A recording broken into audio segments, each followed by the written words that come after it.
Chers amis et chers ennemis, il ne faut jamais vous oublier, même si vous n'êtes pas très nombreux, vous devez vous demander ce que je fais ici, devant cette porte impressionnante, encadrée par ces deux personnages que vous ne connaissez pas, mais que je vais vous présenter très vite. D'abord, je suis devant la porte de l'institution Sainte-Marie qui a été créée le 1er mars 1849. Je suis avec le président de l'association des anciens élèves et avec l'historien de l'institution. Alors pourquoi je suis là? D'abord parce que Mathieu, en sa qualité de président de l'association des anciens élèves, a eu l'amabilité de m'inviter en ma qualité D'anciens élèves. d'ancien élève, voilà. Parce que je suis entré ici il y a fort longtemps, alors que je n'avais que 8 ans. Et j'en suis sorti quelques années après, et je suis devenu ce que je suis, voilà.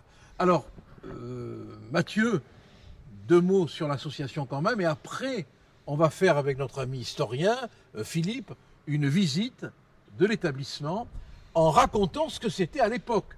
Tout à fait. C'est-à-dire, il y a combien de temps maintenant? Il y a 30 ans, 35 ans, combien? 3 siècles. 3 siècles. Si on part du coup. Non, je parle de moi, pas 3 siècles. J'ai quand même pas une gueule à avoir 3 siècles. Non. Moi, j'y étais quand j'avais 8 ans. Donc, ça nous mène en 1958, hein, c'est ça, hein, 57 peut-être même. Hein. Et on va vous raconter ce qu'était l'histoire du pensionnat à l'époque. On va visiter les salles de classe, le cachot, la chapelle, enfin bon, rapidement, tout ce que fut l'institution Sainte-Marie et ce qu'elle est devenue. Et je remercie Mathieu et Philippe et tous les membres de l'association des anciens élèves de se battre pour faire durer l'histoire de cette institution. 2 mots sur l'association. Alors l'institution Sainte-Marie, comme vous avez dit, a été fondée en 1849. C'est le premier collège-lycée mariste au monde. Elle a vocation à accueillir tous les élèves, de quelle que soit leur origine. Et donc ça, c'est un point fort de l'enseignement mariste.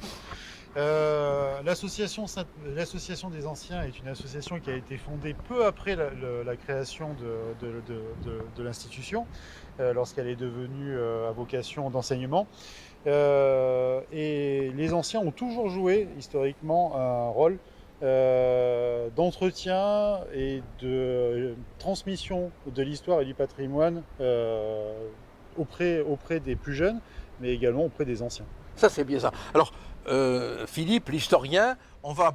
Bon, 2 mots quand même sur l'histoire, il en a parlé, hein, mais pour compléter ce qu'il vient de dire, et puis après, on va se promener un peu dans ce bâtiment gigantesque, hein, et voir ce qui, depuis le temps, a été fait, défait, parce que beaucoup de choses ont été, hélas, défaites, je crois. Hein. Oui. Alors ici, en fait, on est dans un environnement religieux depuis 3 siècles. Au tout départ, donc ici, nous sommes sur la place du séminaire. Ici, c'est la Capucinière, c'est-à-dire le couvent des Capucins, qui est un ordre religieux qui appartient aux franciscains. Au départ, c'est un ex-voto, c'est-à-dire qu'en fait, un capitaine des vaisseaux du roi qui s'appelait Michel Tortel, donc c'est une grande famille sénoise de la Seine. Ce capitaine des vaisseaux du roi donc, contracte la peste à Constantinople, 1618-17. Et en fait, il promet que s'il guérit de la peste, il fera un don et il installera donc un édifice religieux donc, dans sa ville natale, à la Seine-sur-Mer. Michel Tortel donc guérit de la peste et arrivé ici, donc il fonde le couvent des Capucins. Ici, C'est-à-dire 1618 à vue donnée. Ce couvent des Capucins donc, va perdurer jusqu'en 1800 et quelques. Bien sûr, en traversant toute l'histoire de France, toutes les relations chaotiques entre l'État et la religion. Et dans les années 1800, on ferme donc tous les couvents du département, sauf un seul, le couvent des Capucins de la Seine-sur-Mer, qui va servir de maison de retraite à tous les vieux Capucins qui sont situés dans le département. Et donc, dans ces années 1800-1830, il ne reste plus ici, dans un vieux bâtiment délabré, que quelques vieux Capucins. À la suite de quoi, donc, la fondation de Marie, c'est-à-dire ce nouvel ordre originaire de la ville de Lyon, décide d'envoyer des missionnaires pour aller porter la bonne parole en Océanie. Et donc, ils viennent ici donc, sur la côte, donc dans l'espoir d'embarquer. Malheureusement, parce qu'on est tout près de Toulon. Tout à fait. Donc, ils sont tributaires. Oui. Voilà, ils sont tributaires des vaisseaux donc, de la marine. Et en fait, à la fois par défaut de financement et à cause de la météo, ces quelques missionnaires en fait s'installent et donc ils demandent refuge dans ce couvent des Capucins. Comme il faut bien s'occuper, donc ils servent de précepteurs parce qu'en fait ils sont bien formés au niveau éducateur, ils sont très bien formés et en fait ils font profiter des enfants, donc des notables de la région, de leur savoir-faire et en particulier on leur confie le fils d'un préfet, le fils d'un amiral, etc. Et c'est comme ça que voilà. le collège, et donc en devenant donc précepteur 1830, voilà, de ces gens-là, donc voilà, dans les années 1845, etc. Les missionnaires, donc ils s'incrustent un petit peu et donc il y a une branche qui va rester éducateur et une autre branche qui va partir en mission océanique, qui, elle, va se déplacer à Toulon, à Saint-Joseph. Et ici, donc, à Sainte-Marie, ça va devenir une maison d'éducation. voilà. Philippe, je t'interromps parce qu'il faut qu'on continue notre promenade et tous les deux, bien sûr, vous allez pouvoir faire le commentaire. Alors, il y a très longtemps, il y a 25 ans, 30 ans, 40 ans, les jeunes recrues arrivés ici étaient accueillis par le père préfet ou le père supérieur, je ne sais plus. Ils portaient l'uniforme des officiers de marine, je me le rappelle, et on leur donnait un numéro matricule. Avec l'encre de marine sur les boutons. Avec l'encre de marine sur les C'est boutons. ça. Et je me rappelle que mon numéro matricule était 423 ou 439. Hein. On l'a vérifié tout à l'heure dans les archives. Hein. Alors, on pousse la porte. Hein, et on pousse la porte des années. Hein.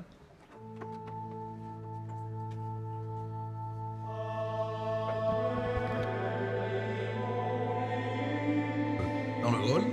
Tout à fait. Donc, le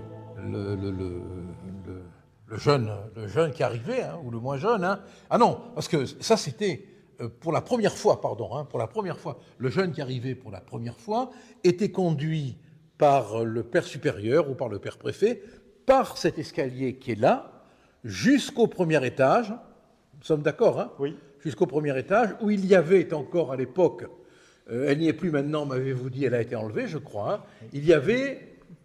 La liste des amiraux. Voilà, je m'en souviens très bien. Il y avait la liste de tous les amiraux et le père supérieur disait à l'élève qui était en uniforme des officiers de marine, tu es ici pour être là. Alors malheureusement, je crois, ce tableau en marbre hein, Oui. a été enlevé. C'est ça, il a été enlevé lorsque le couloir a été refait. Alors, il se trouve aujourd'hui dans le grenier. Voilà. Ah. Oui. On pourra le voir peut-être. Oui, on va pouvoir aller le voir. Ouais. Il est en kit. C'est ça. Ah oui. Ça c'est bien dommage.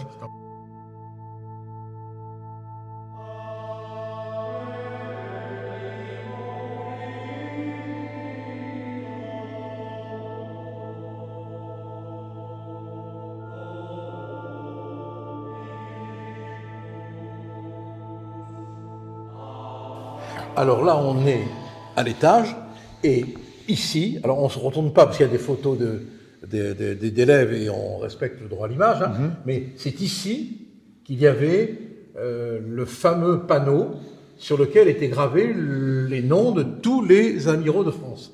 On est bien d'accord. Tout à fait. Voilà, alors on va continuer notre petite promenade dans l'histoire en allant par là. Par là, C'est si la j'ai direction. bonne mémoire, mais à l'époque, c'était les cellules où dormaient les pères. Tout à fait. Enfin, les chambres où dormaient les pères. Hein.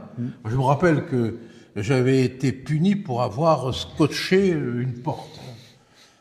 Et le réfectoire, sauf erreur de ma part, devait être au bout, non? Il est tout à fait au bout oui, de Voilà. l'établissement. C'est ça. Il y a On ira. encore Oui, on pourra allez, dire. on va les voir. Hein. Oui, Philippe, Mathieu, si j'ai bonne mémoire, par là, on accède Aux internats.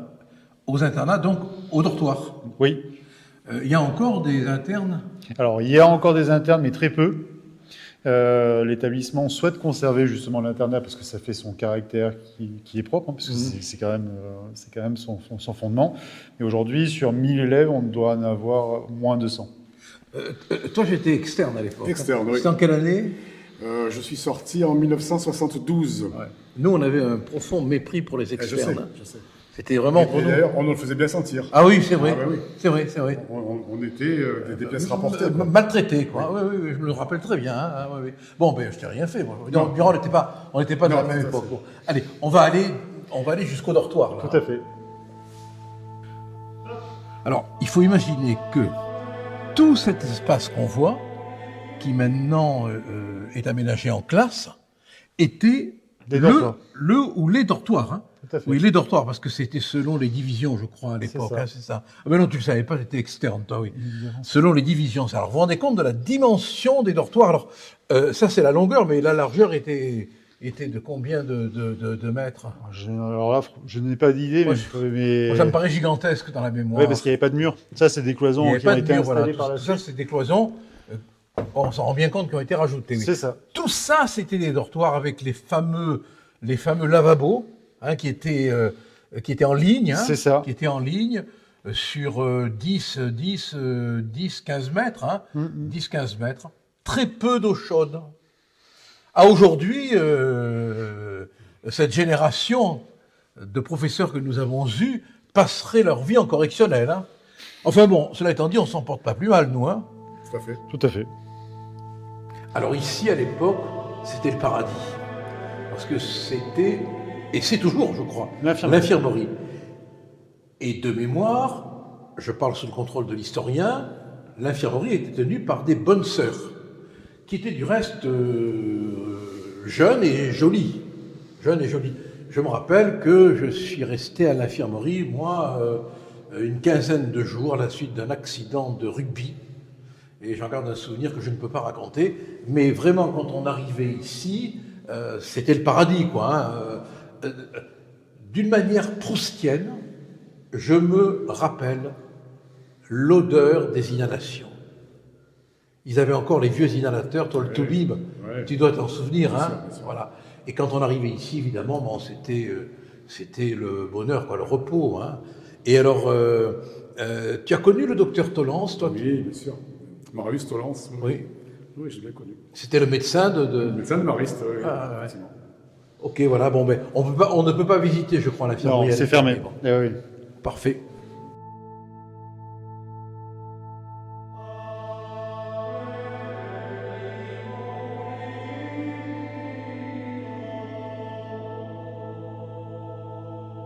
Alors ici, on est, mauvais souvenir pour moi, je vous le dis tout de suite, hein, on est devant la porte de ce qui fut le cachot. Alors je sais que toi, tu n'y es jamais allé. Fayot, toi, tu n'y es jamais allé. Non De toute plus. façon, bon, Élève. à l'époque où vous y étiez, à mon avis, on ne devait pas y aller souvent. Moi, je dois faire la confession, puisqu'on est chez les pères maristes, que j'y ai quand même passé un mois. Un mois. Mais on sortait pour aller dormir au dortoir et pour déjeuner et dîner quand même. Il faut être... D'accord. Il faut le préciser. Bon, alors c'était à l'époque il y avait une porte qui était très différente. C'est une porte en bois, je me le rappelle, un bois très lourd, un bois très impressionnant. Et donc on montrait là, il y avait ces marches. Hein, oui, ce sont les mêmes marches, hein, sauf erreur de ma part. Et ici c'était muré. Alors cette pièce était le cachot. Il y avait la table qui était là, je crois, hein, le long de ce mur. Tout était bien sûr fermé, hein, Et la seule lumière venait de cette fenêtre qui a toujours les barreaux, du reste, qui a les barreaux d'origine. Et je vais vous montrer, pour que vous puissiez vous faire une idée du cadre dans lequel on était enfermé, les pierres d'origine. Toute cette partie-là, c'est la partie du clocher de la chapelle. Et tout le cachot était dans ce type de pierre. Voilà, on était enfermé dans cette pierre, qui est une pierre pas très accueillante, il faut quand même le reconnaître. Oui, voilà. Et les élèves, à l'époque, quand ils se comportaient mal, avaient droit au cachot. Parfois même quand ils se comportaient bien, mais bon, ça pouvait déplaire, mauvais esprit, rebelles et compagnie. Bon, voilà. Bon, cela étant dit, il y a prescription. Il y a prescription, voilà, et on n'en est pas mort, comme disait l'autre. Et maintenant, on va aller visiter la chapelle, puisque cette pièce, je le rappelle, est dans la tour de la chapelle, vers laquelle nous allons maintenant.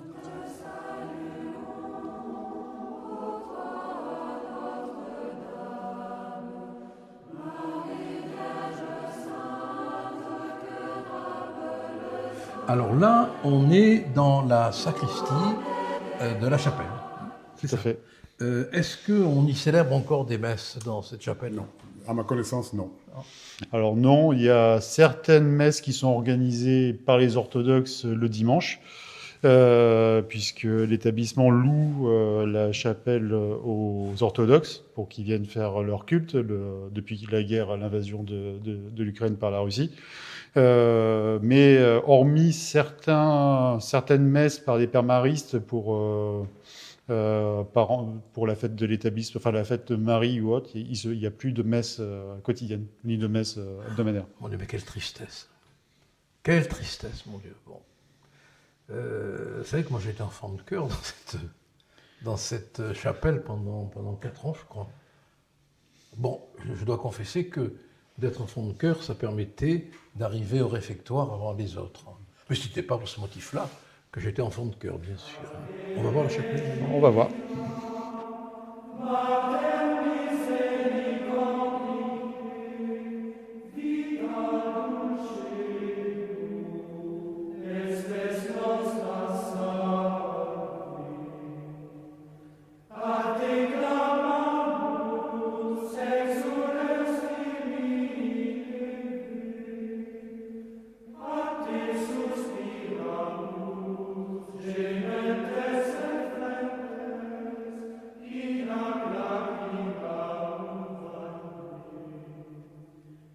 Alors, on est dans la chapelle Sainte-Marie. Sainte-Marie. Je me rappelle qu'à l'époque, elle avait les couleurs de Marie, blanc et bleu. Le ciel de la chapelle était tout en bleu, uni. Et maintenant, il y a un ciel bleu avec des étoiles. Je crois que c'est une idée de l'architecte des bâtiments de France. Oui, il voit souvent des étoiles. Stella Maris. Stella Maris, oui, voilà, bien sûr, oui. Cette chapelle, on l'a dit tout à l'heure, n'est pratiquement plus utilisée pour le culte. Bon, on y fait des concerts, voilà. Dimanche prochain, il y a un concert. Dimanche prochain, il y a un concert. Voilà. En général, le dimanche, il devrait y avoir des messes, mais là, il y a un concert. Voilà. Bon, qu'est-ce qu'on peut dire sur cette chapelle? Alors, cette chapelle a un magnifique orgue qui a été fondé par François Madère à la demande des pères maristes lors de la conception de la chapelle. On a besoin pour relever cet orgue qui est le dernier de sa famille, de l'argent.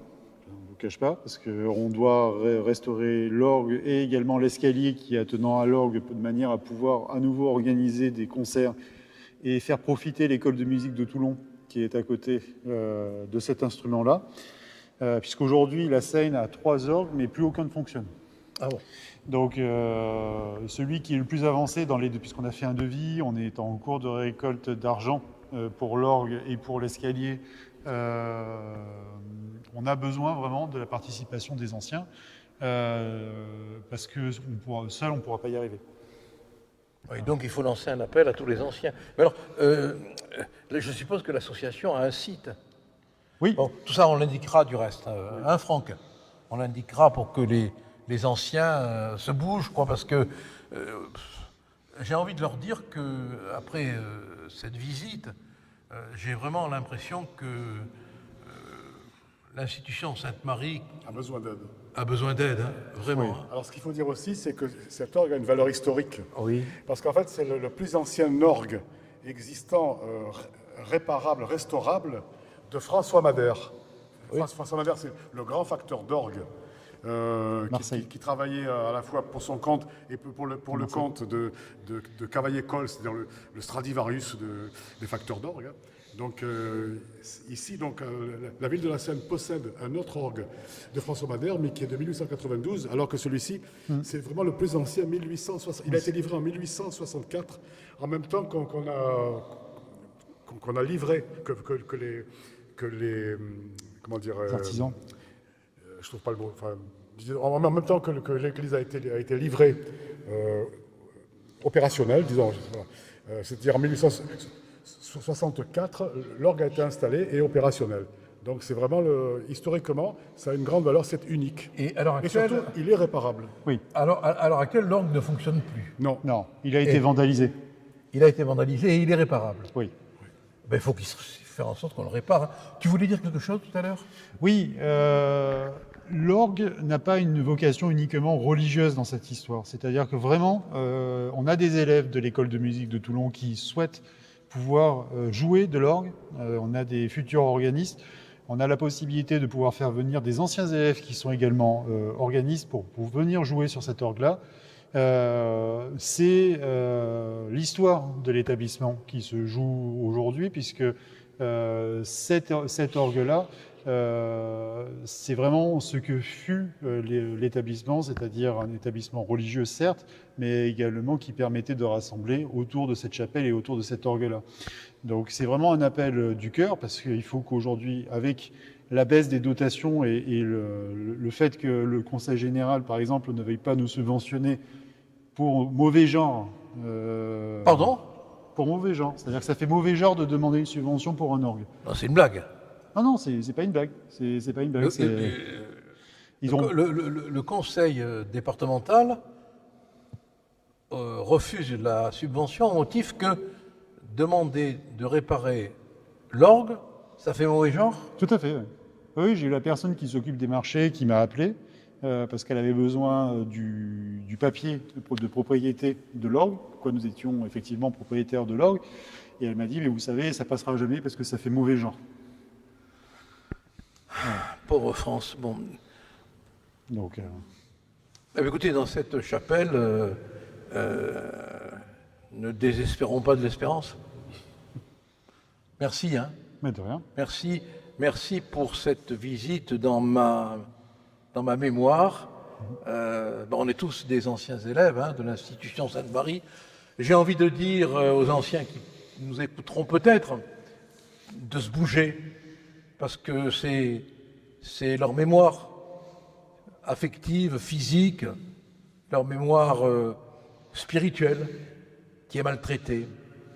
Et encore, on ne vous montre pas tout ce qu'on a pu voir, hein, parce qu'il y a des endroits bien délabrés, bien abîmés. Hein, bien abîmés. Et il faut enfin rappeler que l'établissement a son histoire. Alors, quel que soit, moi je pars toujours du principe, c'est ce que je dis aux personnes lorsque je les appelle, hein, c'est ce que je vous ai appelé, quelle que soit l'histoire qu'on peut avoir avec l'établissement, on en est aujourd'hui là, si on a réussi sa vie, c'est un peu grâce à l'établissement. C'est-à-dire que, alors moi je peux parler de ma génération, on a eu un encadrement et une éducation qui était quand même suivie. Nous avons eu la chance d'avoir des professeurs qui s'intéressaient à nous. Et aujourd'hui, c'est ça l'esprit mariste, c'est ça l'esprit de l'institution. C'est pas un établissement comme on peut entendre par certains qui ne sont jamais allés dans les écoles privées élitistes, fermées, renfermées, des genres de sectes uniquement pour personnes qui s'entendent bien. C'est un établissement qui est ouvert à tous, qui est pour tous et qui permet justement de faire. Moi, je pense vraiment que cet établissement, il est là et il permet de faire évoluer les gens et les mentalités. Mais de mon enseignement de l'enseignement que j'ai reçu chez les pères maristes, qui étaient des pères missionnaires, c'était qu'il fallait respecter toujours tout le monde. C'est ça, C'est ça le but de la mission. c'est ça, Respecter toujours tout le monde et ne se sentir supérieur à personne. tout à fait. Voilà l'enseignement que je garde. Il y en a bien d'autres, mais enfin, bon. Il faut qu'on se quitte pour se revoir. À bientôt. À bientôt. À bientôt. Et vive l'association des anciens élèves des pères maristes.